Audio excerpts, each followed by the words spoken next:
Welcome to a new episode of Ready to Launch, a special series in collaboration between Riyada, a Wilson Center podcast, and the Straight Up Startup with Raja Isahouri in Amman, Jordan. I'm your co-host, Marissa Khurma, Director of the Middle East Program. We're turning towards social and sustainability-focused entrepreneurs this month to learn more about how the startup world is also buzzing with men and women driven by important social, economic, or environmental causes. Today, we're very fortunate to be speaking with two impressive young women who run their own startups.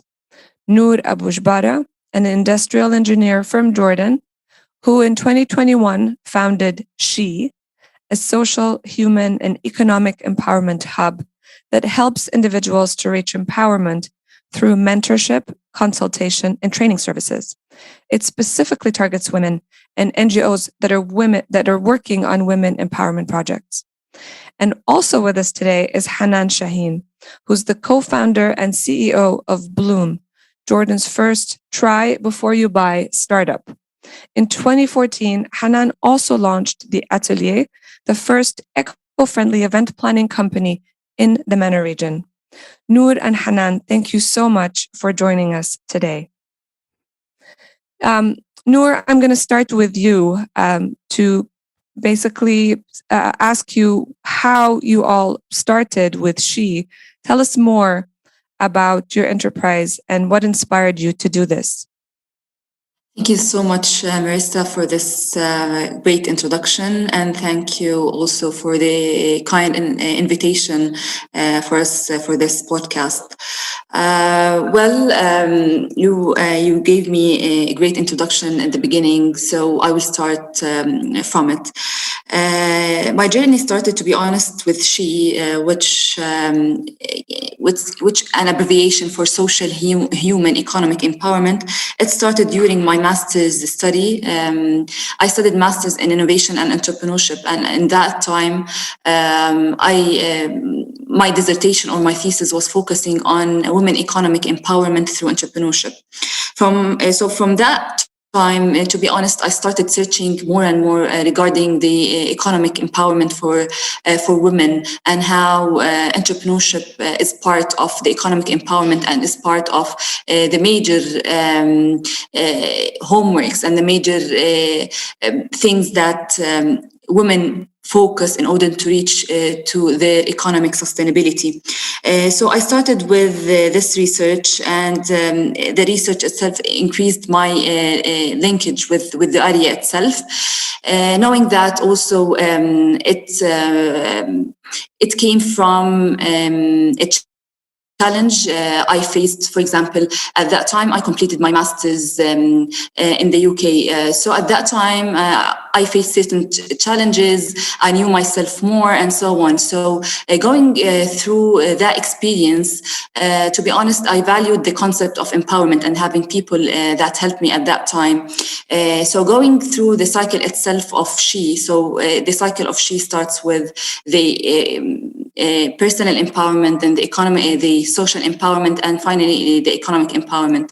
So the cycle and the model of SHEE, it's inspired by both by passion, by experience, and by research.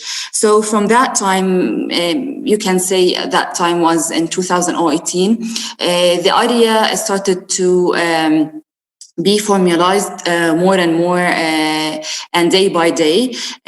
So after the master's and after I have written maybe business plan in this area, I started to test the business model. So I pitched the idea in one of the social innovation competitions with the .jo and GIZ, and I won at that time the third place, which helped me to test the model of SHEE and the concept of SHEE through recording a series of videos regarding the concepts of women empowerment and the concept of social empowerment, personal empowerment, and financial and economic empowerment. So from that time, to be honest, I started growing and modifying the model until today. So today, if I want to brief what is SHEE, SHEE is an empowerment hub that helps individuals to reach empowerment. But what's special in SHEE is the unique model that starts with the personal empowerment, familial empowerment, social empowerment, and finally the economic and financial empowerment. So it's a cycle that help women to reach at the end the empowerment. And what I say always that empowerment, we all need empowerment in our life, and empowerment does not come from de-empowerment. There's no need to be de-empowered to need empowerment. Empowerment is about helping each other and helping ourselves. And the concept behind empowerment is helping women to reach to a point to take the decision to empower herself. So empowerment, it's a you-centered thing that starts with a decision from women. So what I do is to help women to reach that decision to empower themselves at the end. Wow. The current services that I offer, I started with offering general services like mentorship sessions and training courses to help women to open their own businesses. But the difference is the cycle itself. So we don't go through the entrepreneurial, economic, and financial concepts before we discuss certain personal empowerment concepts, how to increase her self-confidence, how to take decisions, how to know herself, and so on. Then we start discussing aspects related to social empowerment. So how to create the balance between her professional and social life, how to manage the expectations and the obligations that she has in her family, and so on. And after that, we start tackling that tailored business and entrepreneurial material or concepts. And here the difference became, so when we target, for example, home-based businesses, the content of the entrepreneurial aspect will differ, and sometimes we offer these services for women, employees in general, in corporates. So this is really interesting and really fascinating. And I love the comprehensiveness of the cycle that you've just described.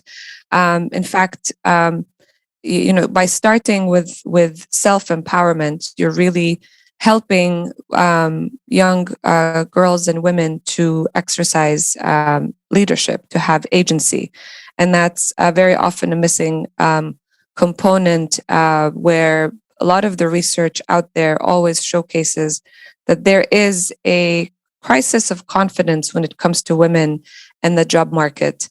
There's hesitation to start a business sometimes because of this lack of confidence, or hesitation to even apply for funding, hesitation to apply for a job if not all the qualifications are met. So this is truly a much needed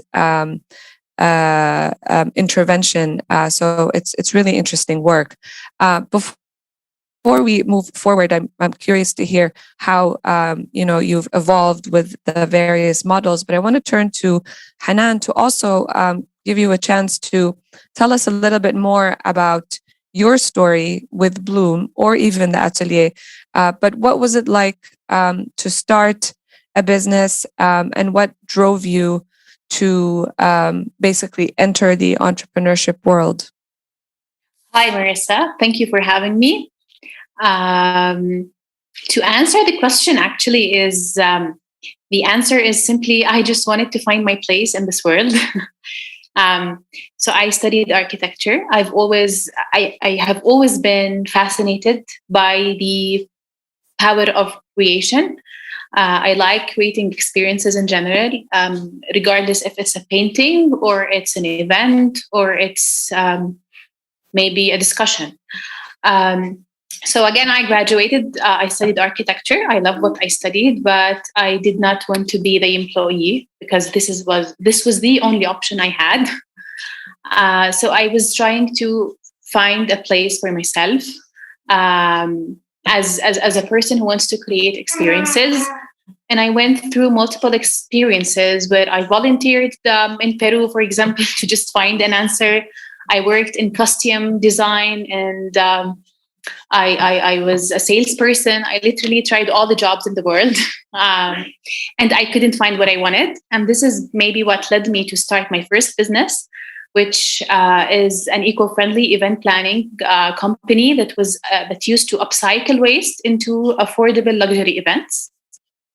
So my first startup led me to my second one. Yeah, that's how it goes. Yeah, so during my first one, all I wanted is to find me, honestly, to be really honest about it. But while finding yourself, while doing this, when you have your business and you don't have a fixed pay, you have to work for it every single day, which means if you do not improve as a person, which is connected to what Noor was talking about. If you do not grow as a person, you are unable to grow your career, which means you are unable to grow the business. And the more I was exploring myself through this first startup, I knew more about the startup world, the difference between a business and a startup, the difference between having a nice business and a scalable one, which made me go through multiple entrepreneurial programs like SHEE Entrepreneurs, where I got to know more about SDGs, for example, which led me in 2021 to start my second startup, which is Bloom, because I realized I want a more scalable business. Because my first one was not, honestly, it was more like a business rather than a startup. Mm-hmm. And I was enrolled with Founder Institute, the accelerator. I was actually volunteering with them to recruit founders when I suddenly realized that I don't want to recruit you guys. I want to be you. Yeah. So I just decided to close the first business. And I had a client, so I just told her to come take whatever I offered her as a service to buy everything that she needs, which was a really good deal for her. Mm-hmm. And I just closed the first business and I started the second one. And it started evolving. It started as an idea to simply make. Sorry, that's my son. To make shopping easier. Especially online shopping, because during the pandemic, and this is where we started, it was not easy to do online shopping. And mm-hmm. we had the idea to have outlets online. During the program, we got to evolve the idea more, where we realized there's a bigger gap in e-commerce infrastructure, mm-hmm. which is the return part. Mm-hmm. So we decided to offer our customers the opportunity to try items before actually paying for them, which is the idea of the try before you mm-hmm. buy, that enables you as a customer who shops online to try multiple sizes of the same item. We deliver it to your doorstep, and only then you pay for what looks gorgeous on you. Mm. So basically, this is the new startup that I'm working on. Yeah, that's it. That's wonderful. Thank you so much, Hanan, for sharing. And I hear a common theme in your story and Noor's story about your journeys of self-discovery. You know, the challenges that you faced, but also the commitment and dedication to try different things in this journey of self-discovery. And I guess, in your case, with Noor's case, creating SHEE to help others, and in your case, benefiting from that service, but also taking it a step further to keep at it. And that's really sort of the formula of entrepreneurship. A lot of it is trial and error. So I'm going to turn now to just ask you guys about some of the major challenges that you faced in the ecosystem that you think need to be addressed in terms of whether it's registering your business or finding capital. Those are often some of the challenges that are named. But what specific challenges did you face? And then we'll get to who should really be working to address some of these challenges or some of these barriers in the ecosystem. Noor, I'll start with you. Thank you, Marissa. In general, there are certain common challenges for like entrepreneurs, whether they are males or females, and sometimes there are challenges that affect women entrepreneurs in specific. For myself, and I'll start in general as SHEE. Maybe the most challenging thing is finding the resources in general, whether it's financial resources or like human capital, who can work and commit or believe on the idea itself. So maybe securing these things was challenging in general. In addition, sometimes to accessing to beneficiaries reaching the right targeted audience. It was a challenge. But however, after you network, after you link yourself with the right people, the network, it increases and things become clearer for you. But in general, finding the resources is a challenge. And you mean financial resources? So finance? And in addition, human capital or human resources. People who work with you, believe on your idea, and commit with you for a certain period. This is a challenge. In general, since I work on a business incubator as well. Also, there are huge, many challenges that faces entrepreneurs in terms of accessing to finance, accessing new markets, in addition to finding the right resources as well. Access to finance, sometimes it's challenge also for women because many of the maybe venture capital or investment activities, it needs to have more gender lens, so to have certain quotas or to include a certain number of women to benefit from these investments. However, there are many customized programs that are rising currently, to be honest, who are focusing more on women and helping women-led startups as well. But unfortunately, the percentage of women who have investment is usually less than men.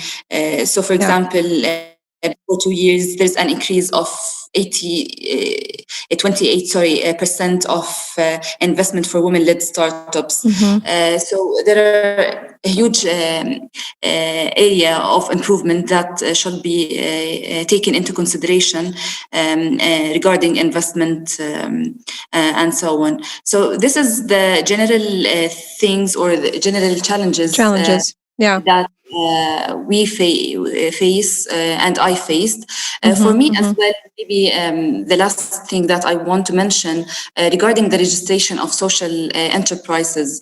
Not all our countries are familiar with this concept. Absolutely. So a registration form that combines the profit organizations, corporates, and the non-profit organization.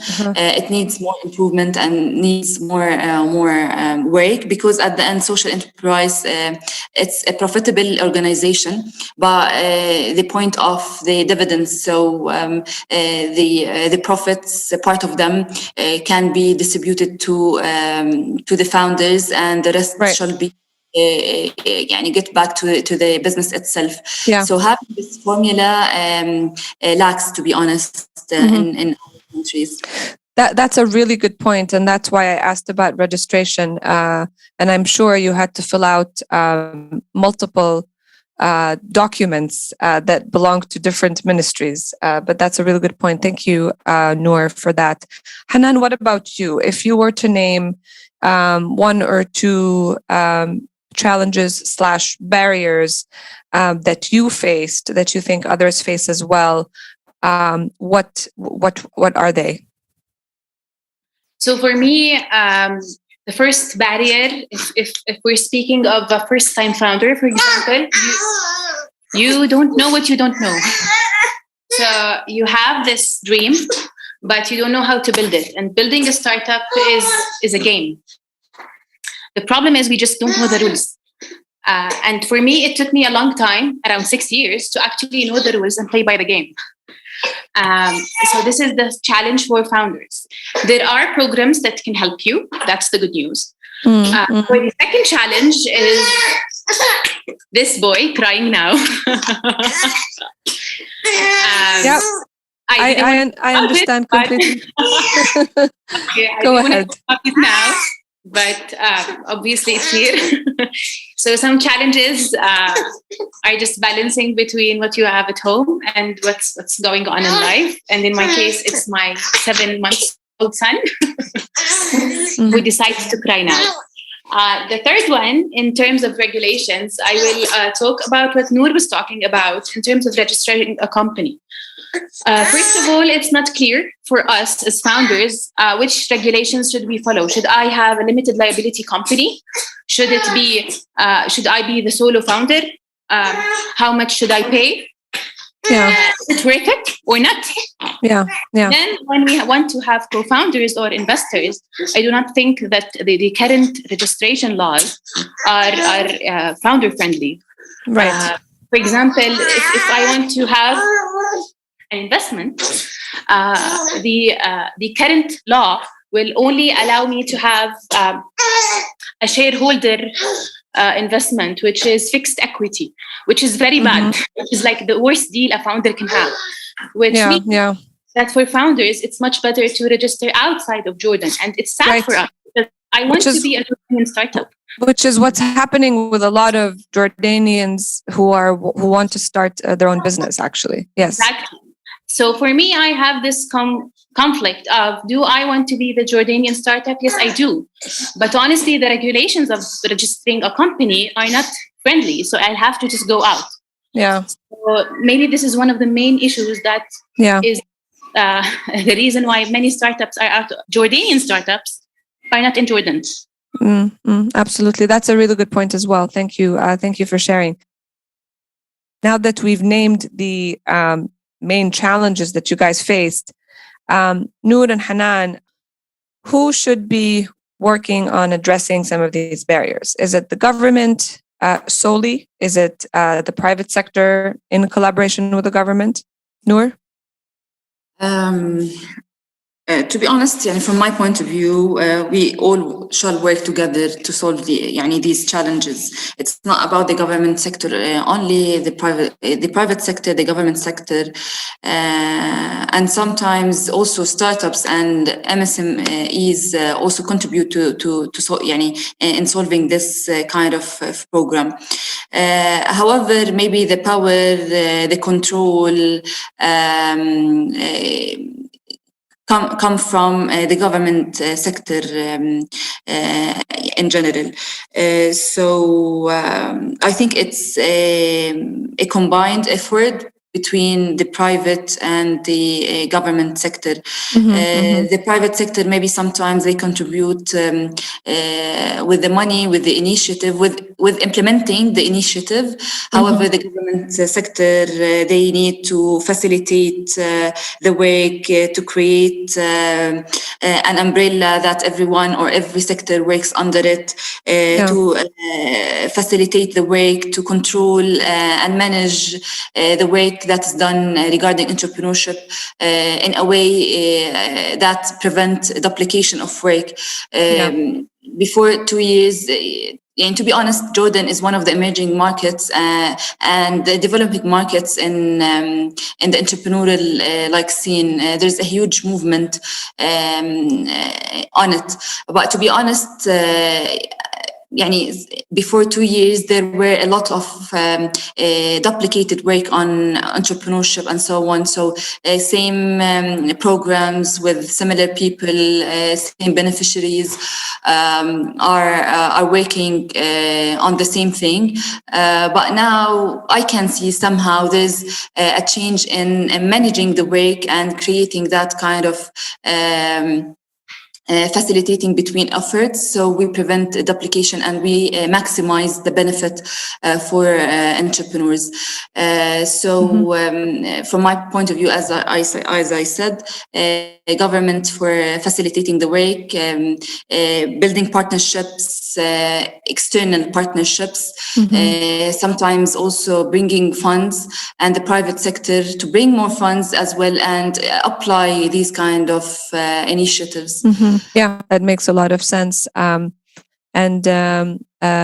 Especially given how small the market is in Jordan. So the government and the private sector facilitating access to markets and access to capital, and of course, addressing the barriers that both of you mentioned. Hanan, what do you think? Who should really address some of these barriers? Do you agree with Noor's assessment? Are there other players in the ecosystem that can be part of the solution? I definitely agree with Noor. I would also maybe emphasize on the fact that it's our job as founders to ask for it. If I don't ask for it, I shouldn't expect to get it. Yeah, absolutely. No, that's a really good point as well. And the communication has to continue also between those who are doing the work in the entrepreneurship ecosystem, such as yourselves, as well as the government and the private sector. Very often, those channels are either lacking or it's very much based on the initiative of entrepreneurs. At least that's what I've been hearing from a lot of entrepreneurs that I've interviewed throughout the last 6 months with Raja'i.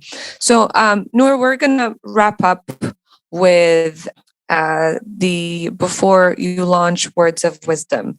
So any key learnings from this incredible journey that you've talked about and your experience that you want to share with others, and give advice to budding entrepreneurs, especially men and women? Perfect. Well, we all usually learn from each other. So maybe the things that I want to share is based on my experience, but I'm sure there are more and more advice for entrepreneurs. For me, my advice, and which I always remind myself on it, is to believe in ourselves more and more, and to challenge ourselves, to go out our comfort zone, to be flexible, adaptable, to make the change is our maybe rule. So the change in ourselves, the change in our businesses, and the change in our business models, and so on. So it's the base. The change, it's the base of our life. Also, one of the important things is to improve ourselves more and more and to focus on ourselves. because at the end, the rule is areas may come and go, but the base is ourselves and our skills. So to really invest in ourselves and to build our network as well, it will be beneficial a lot for the startup as well. Also to build good relationships with people. And I do believe in this point. It's not about only money and so on. We have to have that kind of discipline, kind of commitment and kind of manner when we deal with any entity or any person. So what matters is the impression that we leave in people. And finally, to expose ourselves as much as we can and widen our vision. So to meet new people, to explore new markets, to increase the exposure of ourselves and the business as well. Thank you so much, Noor. I really like that. I like your emphasis on the self as well as building relationships. Hanan, I'll turn to you for key lessons learned that you have basically picked up along the way that you want to share with others. Any words of wisdom? For me, I think in general, I see a lot of founders are so attached to the idea that they have and they just don't want to share it with anyone. Like they're afraid someone might steal my idea or copy it. I think ideas are cheap. They're actually the cheapest. And usually the idea that you start with is so far away from the end product that you end up with. So what would make any founder make it is the team. So regardless of what kind of idea you have, if you have the right team to do it, you will make it. I don't know how, I don't know when, but I know you will. So stop focusing on being the superhero who has the best idea. Just belong to the right team who have a mediocre idea. And if you keep persisting on it, at the end, you will make it. This is my advice. Thank you. Thank you. I love that too. Again, emphasis on your team, the people and relationships and sharing with others as well. Thank you so much to both of you, Noor Abu Jbara and Hanan Shahin, for this really interesting and enriching conversation. Good luck to you with all that you do. And once again, thank you for joining us on Riyada. Thank you, Marissa. Thank you for having us.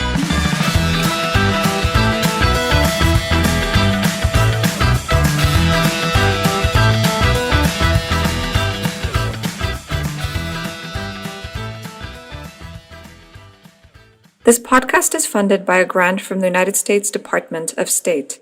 The opinions, findings, and conclusions of this podcast are those of our guests and do not necessarily reflect those of the U.S. Department of State.